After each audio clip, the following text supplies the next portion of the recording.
ಬಳ್ಳಾರಿಯ ಆಂಜನೇಯ ದೇಗುಲದಲ್ಲಿ ಮಾಂಸ ಪತ್ತೆಯಾದಂತಹ ಪ್ರಕರಣಕ್ಕೆ ಸಂಬಂಧಪಟ್ಟಂತೆ ಸ್ಥಳಕ್ಕೆ ಬಿಜೆಪಿ ಹಿಂದೂಪರ ಸಂಘಟನೆ ಮುಖಂಡರು ಭೇಟಿಯನ್ನ ಕೊಟ್ಟಿದ್ದಾರೆ. ಗುಂಪಾಗಿ ಸೇರಿದ ಜನರಿಂದ ಪರ ವಿರೋಧದ ಚರ್ಚೆಗಳು ಆರಂಭ ಆಗಿದೆ. ಹೀಗಾಗಿ ಸ್ಥಳದಲ್ಲಿ ಹೆಚ್ಚುವರಿ ಪೊಲೀಸ್ ಭದ್ರತೆಯನ್ನ ನಿಯೋಜನೆ ಮಾಡಲಾಗಿದೆ. ಇತ್ತೀಚೆಗೆ ದೇವಸ್ಥಾನದ ಬಳಿ ನಾನ್ ವೆಜ್ ಹೋಟೆಲ್ ಅನ್ನ ಓಪನ್ ಮಾಡಲಾಗಿತ್ತಂತೆ.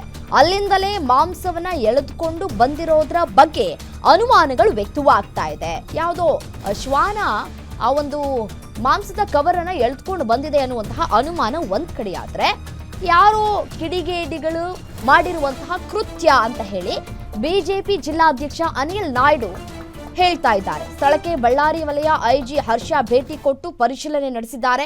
ಈ ವಿಚಾರವನ್ನ ವೈಭವೀಕರಿಸೋದು ಬೇಡ, ಸತ್ಯಾಸತ್ಯತೆ ಪರಿಶೀಲಿಸೋಣ ಅಂತ ಹೇಳಿದ್ದಾರೆ.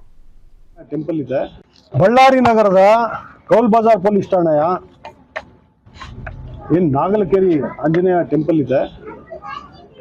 ಈ ಟೆಂಪಲ್ ನಲ್ಲಿ ಒಂದು ಚಿಕ್ಕ ಬೆಳವಣಿಗೆ ಆಗಿರೋದ್ರ ಬಗ್ಗೆ ನಮ್ಮ ಕೌಲ್ ಬಜಾರ್ ಪೊಲೀಸ್ ಠಾಣೆಗೆ ಮಾಹಿತಿ ಬರಲಾಗಿ ಠಾಣಾಧಿಕಾರಿಯವರು ಬಂದಿದ್ದಾರೆ. ಬಂದು ಏನು ಟೆಂಪಲ್ನ ಸಂಬಂಧಪಟ್ಟ ಅಧಿಕಾರಿಗಳಿದ್ದಾರೆ, ಎಲ್ಲ ವಿಚಾರಣೆಗೊಳಪಡಿಸಿದ್ದಾರೆ.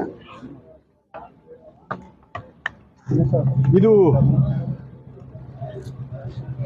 ಯಾವ ರೀತಿ ಆಗಿದೆ ಏನು ಅದನ್ನ ನಾವು ಸ್ಪಷ್ಟವಾಗಿ ತನಿಖೆ ಮಾಡ್ತೀವಿ. ಓಕೆ, ಇದನ್ನ ಯಾವುದೇ ರೀತಿ ಸುಮ್ಮನೆ ಸೆನ್ಸೇಷನಲೈಸ್ ಮಾಡೋದಕ್ಕೆ ಇದು ನಗರದ ಹಿತದೃಷ್ಟಿಯಿಂದ ಒಳ್ಳೇದಲ್ಲ.